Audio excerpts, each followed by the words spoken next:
The divorce papers weren't the worst part. The worst part was where she left her wedding ring, on the back of the toilet tank, next to the air freshener. Not on the dresser. Not in a box. Not even in the drawer where we used to hide Christmas candy from the neighbor's kids. No, the toilet tank. As if to say, this belongs with all the other useless crap I've flushed from my life. She didn't even tell me she left it there. I found it 2 hours after she slammed the door. That stupid, thin band of silver that used to mean something. Now it just sat there, like a reminder that even porcelain had more dignity than I did. I didn't touch it. I didn't even want to. I just sat on the edge of the tub, staring at it, trying to remember when everything started rotting underneath us. The mold had been growing for years, I think. I just never wanted to lift the floorboards. She didn't cry when she left. She didn't look back. She didn't say goodbye. She texted her lawyer before she reached the end of the street. Meanwhile, I tried to microwave the same dinner twice. I forgot it the first time. Cold chicken, rubber carrots, like the meals we ate in silence during our last 3 months together. She was probably drinking with her coworkers that night. They always liked her better than me. Even during our marriage, I was Janie's quiet husband at parties. A decoration with a beer. I scrolled through her profile at 1:18 a.m. She'd already changed her last name back. The next morning I stayed in bed. For too long. I didn't shave. Didn't answer messages. I half hoped I'd dream she came back, begging. That didn't happen. Instead, at 3:42 p.m., I got a knock on the door. Not the mailman. Not the neighbor. Not her. It was her sister. I hadn't seen her in nearly a year. Not since the Christmas where Janie and I argued over board games and pretended everything was fine in front of family.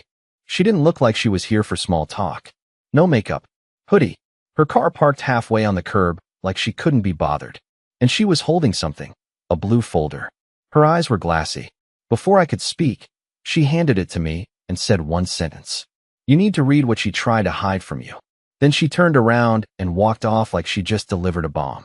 And I stood there in my hallway, holding the folder with shaking hands, wondering why the hell my ex-wife's sister was the one giving me answers, and what question I'd never even thought to ask. There's something unnatural about reading private things that weren't meant for you, even when they involve you. Especially when they involve you. The folder wasn't labeled. No name.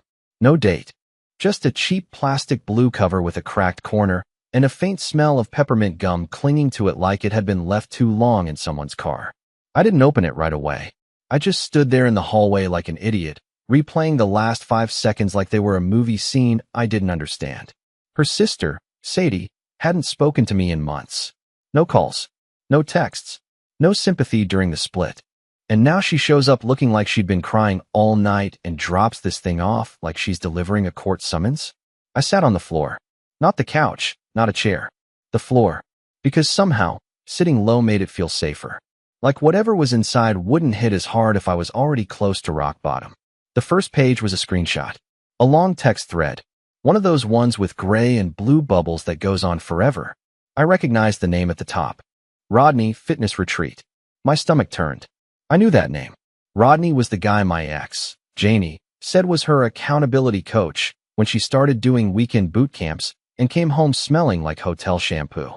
I used to joke about it. How she always seemed to be accountable in rooms that had blackout curtains. But this wasn't a joke. The screenshots showed her texting Rodney at 2:14 a.m., calling him babe, saying things like, "Can't wait to feel your hands again." I dreamed about that night in Asheville. That hot tub. Don't worry about Curtis. He still thinks I'm going through a self-love phase. My ears were ringing. My hands felt cold. There were receipts, too. Hotel bookings under a fake name, Janet Tinsley. Same credit card she and I used for groceries. Spa treatments. Room upgrades. All dated during the same weekends. She told me she was clearing her head. She'd been using our joint account to cheat on me in boutique hotels with a man who did squats for a living. And here's the part that destroyed me. Sadie had collected this. Not me. Not a private investigator. Her sister. The next page was a handwritten letter. Sloppy. Torn spiral edges. I didn't recognize the handwriting at first, but then I saw the bottom corner. A small smear of lipstick. Janie's. It was a draft of a note. Crossed out phrases. Rage and ink. Sadie, I know you think you're helping him, but you don't know everything. You never do. You've always been jealous. Stay out of this before I cut you off for good. Jealous? Of what? My confusion was growing by the second. I sat there on the floor, trying to process betrayal inside betrayal. Not only had my wife been cheating on me for months, but her own sister had been quietly documenting it. And now she was delivering the evidence like a final act in a play I never realized I was in. I called Sadie. No answer. I texted, "What is this? Why now?" No reply. Instead, 2 hours later, while I was still sitting on the floor, my doorbell rang again. It was her. Sadie. This time, she was holding a suitcase. She didn't wait for me to speak. "She knows I told you," she said. "She thinks I'm staying out of this. But I'm not." I blinked, stunned. "Why?" She looked me dead in the eye. "Because I'm tired of her pretending she didn't ruin both of us." And just like that, both of us, I realized this story wasn't just about a cheating wife. It was about something much older, much messier, and it had just begun to unravel. The suitcase wasn't what made me nervous. It was the way she dropped it just inside the doorway, like she'd done it before, like she had once lived here, like she belonged here. Sadie didn't ask permission. She didn't give me time to clean the mess I'd made of my apartment. The pizza box from 3 days ago, the laundry pile on the couch, the half-empty bottle of off-brand ginger ale that had somehow become a substitute for coping. She looked around like she was inspecting damage after a storm. Her mouth tightened at the sight of the stained rug, the ripped envelope on the table, the untouched lasagna still in the fridge from my pathetic attempt at self-care. "I won't stay long," she muttered. "Just need somewhere Janie won't expect." I should have asked questions. Should have said no. Should have told her I wasn't ready for whatever this was turning into. Instead, I just nodded and grabbed her suitcase and wheeled it into the guest room. The one Janie had turned into her yoga den/home office. The same room where I once found a scented candle that I later realized wasn't mine. Or hers. Sadie stood by the kitchen island, flipping through her phone like she was scanning enemy coordinates. "She's going to retaliate," she said. "She always does." "Retaliate for what?" I asked, finally finding my voice. "For me knowing the truth?" Sadie looked at me then, and I didn't recognize what was in her eyes. It wasn't pity. It wasn't anger either. It was something quieter, like guilt had taken up permanent residence behind her pupils. "No," she said. "She's going to retaliate because this isn't the first time she's ruined someone's life to keep a secret." She pulled out a small, beat-up notebook from her jacket pocket. Brown leather cover, worn at the corners. I could tell instantly it was old, older than our marriage. Maybe older than their relationship as sisters. "She did it to me," Sadie said, voice flat. 6 years ago, when I was engaged." I blinked. "You were what? I didn't even know you were ever." "Exactly," she snapped, but then quickly softened. "She erased it. All of it. Just like she erased you. It's what she does. If something doesn't fit into her perfect narrative, she slices it out. Like a tumor." I didn't know what to say, so I sat. Sadie opened the notebook. Inside were pages and pages of scribbles, half-ripped photos, even screenshots of emails from years ago. "There was a guy," she said. "His name was Donovan. I met him in Arizona. We were going to move in together. He was a photographer. Not rich, not flashy. But he saw me, not just as Janie's little sister. Not as a comparison. Just me." She swallowed, clearly holding back something much heavier than words. "One weekend, I introduced him to Janie. And within 2 weeks, he ghosted me. No goodbye, just gone." I stared at her. "You think she?" "I know she did. Because he messaged me a year later. Apologized. Told me Janie had visited him the weekend after I introduced them. Told him I'd cheated before. That I was unstable. That I was using him." She spun a whole story. My jaw dropped. Why would she? Because she couldn't stand me being happy before her. That's how it's always been. I shine too bright. She throws dirt. That phrase stuck with me. I shine too bright. She throws dirt. I felt sick. Not just because of what Sadie had been through, but because everything suddenly clicked. Every time I brought up something good happening to me around Janie, she'd shift the topic, minimize it, undercut it. If I got a bonus at work, she'd mention how her coworker got double. When I made a surprise dinner, she wasn't hungry. When I bought us tickets to a concert she'd once said she liked, she said it was too loud for her taste now. Every joy I tried to build, she quietly disassembled. But now, hearing what she did to her own sister, it felt like I'd been married to a magician of manipulation, smiling on the outside while setting fires behind closed doors. Sadie looked up at me. So when I saw her pulling the same moves again, disappearing for fitness retreats, making you doubt your memory, rewriting the timeline of your marriage, I started keeping receipts. Because I knew she'd do to you what she did to me, and I wasn't going to let her. There was a long silence after that. It wasn't just revelation. It was grief. For both of us. Two people who had once trusted the same woman, and had been burned by the same fire. I finally asked, so what now? Sadie didn't answer immediately. Instead, she walked over to her suitcase, unzipped the front pocket, and pulled out a flash drive. She's already moved on to the next guy, she said. But this time, she left behind something she shouldn't have. This drive? It has proof. Photos, messages, voicemails, all backed up. I leaned forward, barely breathing. She thinks she's already won, Sadie whispered. But I think it's time we remind her. Not everyone stays quiet. I didn't plug it in right away. The flash drive sat on the edge of the table like a loaded weapon, small, silver, and vibrating with potential energy. Sadie had placed it between us like it wasn't just plastic and memory chips, but something radioactive. I stared at it for minutes. She didn't rush me. In fact, she didn't say a word. She just curled her legs beneath her on the other end of the couch, arms crossed, eyes fixed on the TV that wasn't even on.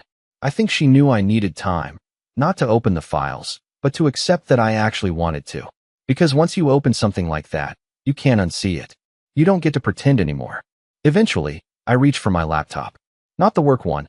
I wasn't that dumb. I had a personal one, cracked at the hinge, that I hadn't touched since the divorce started. It still had old drafts of love letters I never sent and vacation folders from years ago we never took. I booted it up, plugged in the drive. There was only one folder, labeled Pattern. Inside, dozens of subfolders. Rodney, trainer. Bryce, coworker. Kyle, neighbor. Paul, realtor. And then one that made my blood run cold. Curtis, husband. My name. I clicked it. At first, I thought it was a mistake. Most of the other folders had screenshots of messages, voice memos, receipts, surveillance-style photos, like Sadie had been building case files on a criminal. But the one labeled with my name? It was different. It was a journal. Typed. Dated. Organized. The entries were clinical. Emotionless. Like scientific observations of someone watching an experiment from behind glass. Curtis suspects something. Downplayed his reaction. Reaffirmed by referencing past conflict. Still compliant. Tried new narrative, spiritual disconnect. He responded with guilt. Noted. Manipulation fatigue is increasing. Need to introduce distraction, finances, or family. Sadie texted again. She's beginning to connect dots. Must manage her. She had been tracking me. Not just cheating. Not just lying. She had been observing me like I was a lab rat she was trying to break piece by piece. I scrolled further down and found a folder labeled Voice Memos. My hands were shaking. I played one. It was her voice. Calm. Cold. Clinical. He still thinks we can fix things. Part of me feels sorry for him. But he's a soft place to land. If I leave now, I lose access to his benefits and contacts. Better to stretch the illusion until Q4, then cut clean. Q4. Like I was a quarterly loss on some financial chart. I felt sick. But I kept listening. Because as horrible as it was, it felt like finally ripping the curtain down on a performance I didn't even realize was happening. There was another voice in one of the later recordings, male. Familiar. I played it twice before it clicked. Bryce. Her coworker. The one she insisted was like a brother. In the recording, she laughed and said, "He's probably journaling again. He still writes those long, stupid paragraphs about his feelings. It's like babysitting a golden retriever with depression." And they laughed. Together. At me. I closed the laptop. Hard. Sadie was watching me. No pity in her eyes, just waiting. Like she'd seen this moment coming. "You still think I'm overreacting?" she asked softly. "No," I whispered. "I think I underreacted. To everything." The silence stretched until I couldn't take it anymore. "Why did you collect all this? Why now?" Sadie hesitated. Then she leaned forward, her voice barely audible. "Because you're not the only one she targeted." I blinked. "What do you mean?" She reached for her phone and opened her messages. Then she slid it across the table to me. A text thread with an unknown number. Long, angry. Threatening. At the bottom, a name I hadn't seen before. Miles Calder. Sadie whispered. "He's the guy before you.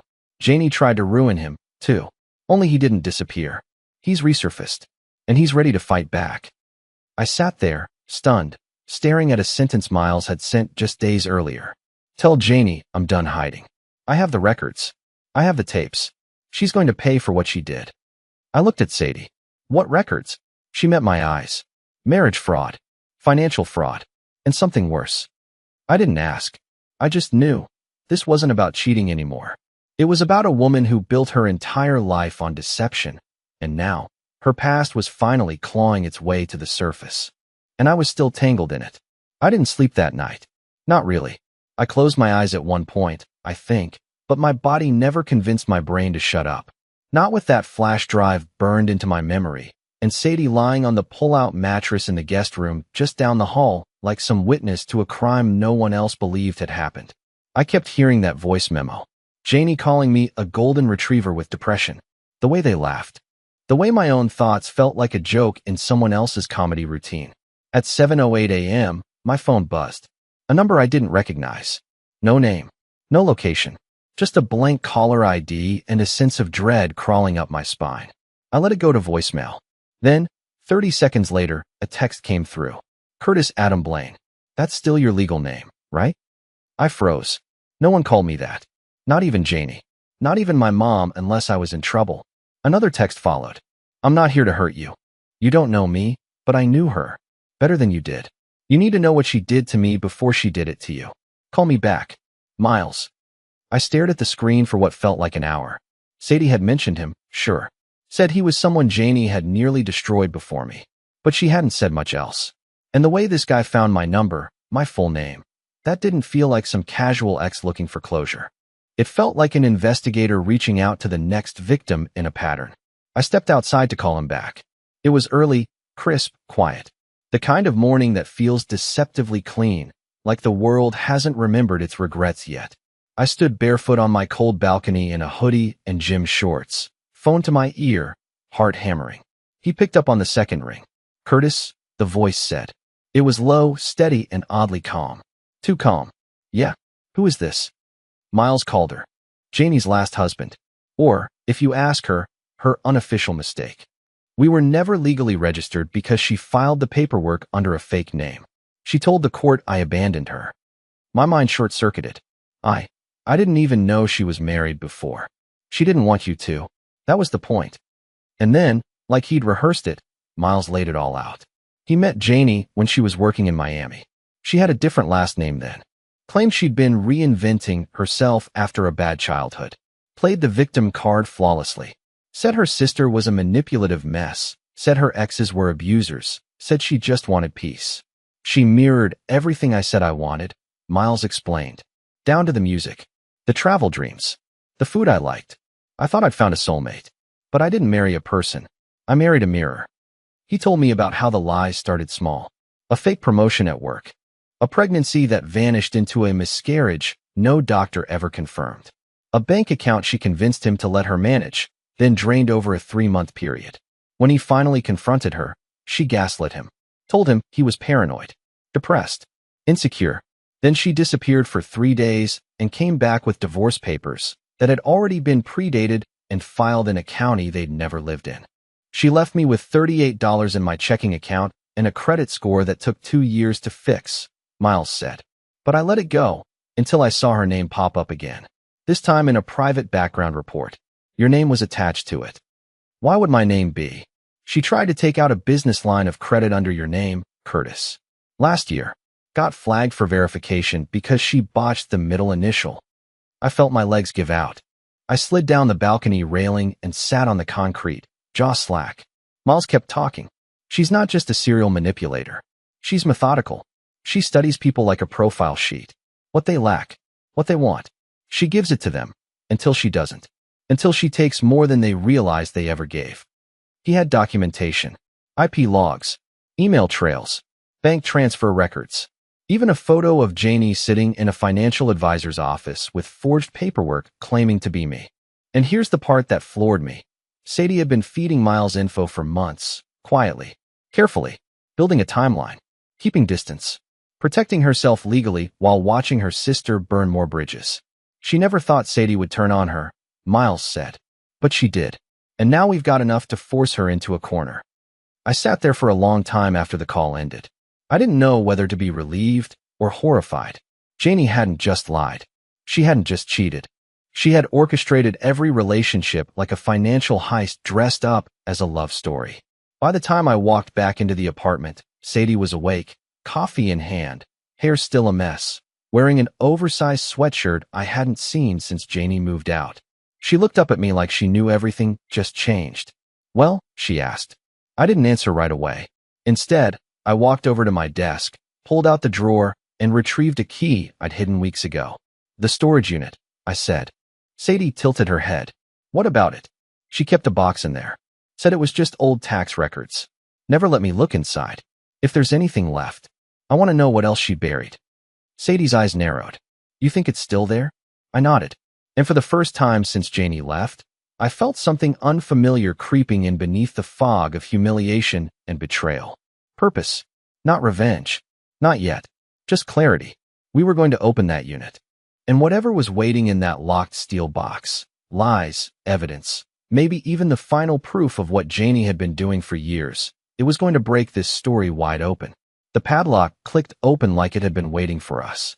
It was a gray morning, cold enough that I could see my breath when I exhaled, but not cold enough to stop my hands from sweating as I turned the key and pulled up the rattling steel door of the storage unit Janie had insisted we share back when we moved in together.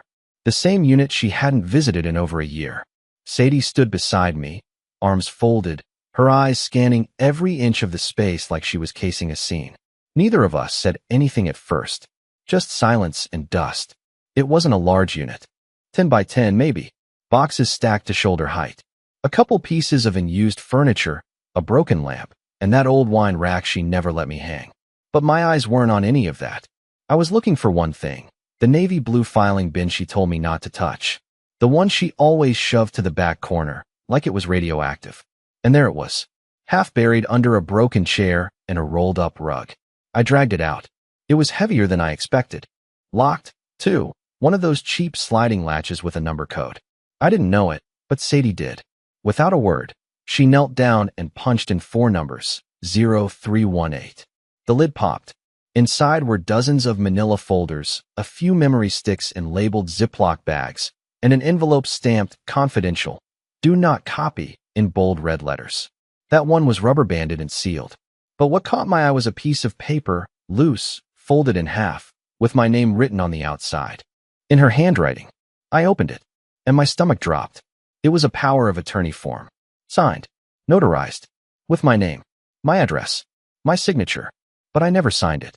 "I never signed this," I said, my voice cracking. Sadie moved closer, examining the bottom corner. "This isn't a copy. This is a filed original, dated 11 months ago." I scanned the details. It gave Janie full authority over my financial accounts, real estate decisions, insurance policies, even business dealings, as if I'd handed her the keys to every legal aspect of my life. Except I didn't. I never even saw this form until now. My hands started to shake. She forged it. She forged everything. Sadie pulled out her phone and started snapping photos of the form, the notary stamp, the date. She moved fast, methodical, like she had done this before. She probably had. She had this ready before the divorce, I said, voice thin. Before she even told me things weren't working. She was planning the exit. Strategically. Legally. Sadie didn't answer. She was digging through the rest of the bin now. Folder after folder.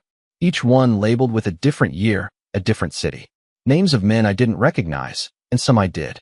I found one marked M. Calder, Miles. Inside were printouts of his court documents, correspondence, and disturbingly detailed notes on his weaknesses. Emotional. Poor with confrontation. Keep him reactive. Leverage father's illness. Jesus, I muttered. She kept case files. Like she was running operations. And then Sadie pulled out a folder with my name. This one was different.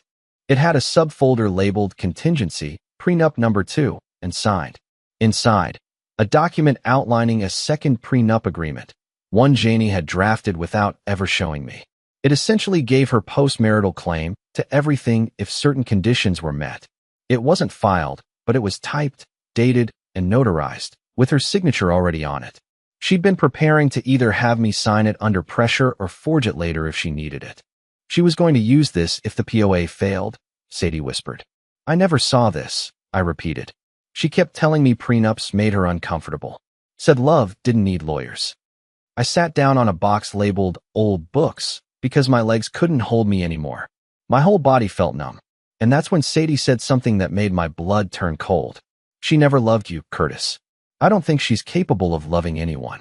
I think she studies people, finds their cracks, then builds a life around exploiting them. That should have been the end of it. That should have been the lowest point. But it wasn't. Because at the very bottom of the bin, taped under a false cardboard divider, was something even Sadie hadn't seen before. A prepaid phone. Dead, but intact. We brought it back to my apartment, charged it in silence, and when it finally lit up, there were 3 things on it. A list of contacts, none with names, just initials and burner numbers. Dozens of photos of bank transfers to foreign accounts under aliases. A voice message from 2 weeks before the divorce that simply said, if Curtis asks questions, activate the Oregon plan. Move the funds, reroute the equity, and if needed, burn the records. He'll cry for a while, but he doesn't fight back. I played it 3 times. Each time, the words cut deeper. He'll cry for a while, but he doesn't fight back. She knew me better than I knew myself. But she was wrong about one thing. Because now I had Sadie. I had Miles. I had proof. And for the first time in my life, I wasn't just going to cry. I was going to fight. There's a difference between being angry and being ready. I'd been angry for weeks. Quietly. Pathetically. The kind of anger that just sits in your chest like static, humming but never sparking. But now, sitting in my apartment with Sadie reviewing forged documents, burner phones, financial traps, and betrayal spelled out in legal ink, I wasn't just angry anymore. I was finally ready. We didn't go to the police right away.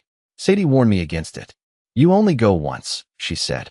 And when you do, you better have everything lined up, airtight. No gaps. Because if Janie smells it early, she'll vanish again. She's done it before. She'll do it better this time. So we planned. Over the next week, Miles and I spoke daily, sometimes twice a day. The man had rebuilt his life after Janie torched it, and you could hear the steel in his voice now. No more fear, just quiet precision. He helped me cross-reference everything. He showed me how to pull my own credit history, how to flag fraudulent activity, and how to freeze accounts she might have accessed. He even introduced me to a lawyer. Her name was Patrice Linley, civil fraud specialist. The kind of person who wore confidence like armor and didn't flinch when I told her my wife had forged a power of attorney form, filed unapproved prenup drafts, and accessed accounts in my name. This isn't just financial abuse, she said calmly. This is orchestrated identity manipulation. And if what you're telling me checks out, we're looking at both criminal charges and civil penalties. But then she asked the one question I wasn't ready for. Do you still love her? I froze. Because the answer should have been no. It should have been instant. Obvious. But it wasn't. I didn't love what she was. But I still loved who I thought she was. And that kind of betrayal takes a while to dry out of your system. I don't know, I admitted. Patrice didn't judge me. She just nodded. That's fine. But by the time we're done, you will. That night, Sadie came home with a printed document. She slapped it on the table like she was dropping a bomb. Found it, she said. Took 3 burner numbers, 2 fake LinkedIn accounts, and an old email she forgot to deactivate. But I got it. It was a PDF file. The Oregon Plan, 2023 edition. 10 pages. Outlines. Steps. Even a flowchart. It read like a con artist's guidebook. She had named her schemes. Each phase had code names. Emotional entry, asset control, identity discreditation, legal shift, then finally, erasure. According to the file, erasure wasn't about just leaving a man. It was about scrubbing his credit, reputation, network, and even online identity until he was practically untraceable. A ghost. A non-threat. Someone who couldn't follow her trail even if he wanted to. She listed examples. Past targets have struggled to obtain housing, credit, or legal footing. Rebuilding takes 3 to 5 years. Risk neutralized. I wanted to puke. She did this to how many people? I asked, my hands gripping the table. 4 confirmed, Sadie said. Possibly 6. You were meant to be number 7. 7. Lucky number 7. But this time, her math was off. I wasn't going to disappear. In fact, I was going to make her seen for the first time. That night, we got serious. Miles sent over a full digital timeline. Texts, travel receipts, IP logs showing where Janie had accessed my bank account from locations I'd never visited. Sadie traced one of the voice memos from the burner phone to a cloud backup Janie forgot to disconnect. It contained audio of a conversation she had with another man, possibly her next target, where she referred to me as her emotional exit plan. She said you were the dull blade she needed to get out of her last situation clean, Sadie whispered. I didn't respond. I couldn't. The part of me that once wanted to believe she was just broken, not cruel, that part finally died. We built a digital evidence drive. Labeled, organized, archived. It included proof of the forged POA, audio recordings of her strategic manipulation, screenshots of her attempting to access my financials after separation, the PDF of the Oregon plan, a digital forensic report linking her device to the faked prenup document, 3 sworn statements, mine, Sadie's, and Miles's. The file name was simple, January 1st. Exposed. We didn't rush to use it, but it existed now, and that meant she was no longer in control. Then, something happened. An envelope arrived at my door. No return address. Inside was a single printed photo. It was of me, sitting in my car outside Sadie's apartment, taken from across the street. Blurry, but recognizable. On the back, in black Sharpie, were 5 words. You're not ready for this. Sadie found me holding it with white knuckles. She knows, I said. Sadie exhaled, calm but tense. Then it's time we stop waiting for her next move. I nodded, because the next step wasn't collecting more evidence. It was exposing everything, publicly. We didn't go viral. Not immediately. It started with a quiet upload. Miles had a friend, a cybersecurity analyst who also ran a legal watchdog blog. He hosted the full report anonymously on a secure site, linking every piece of verified evidence to public records and screenshots. Sadie and I used that link in a short, carefully worded Reddit post.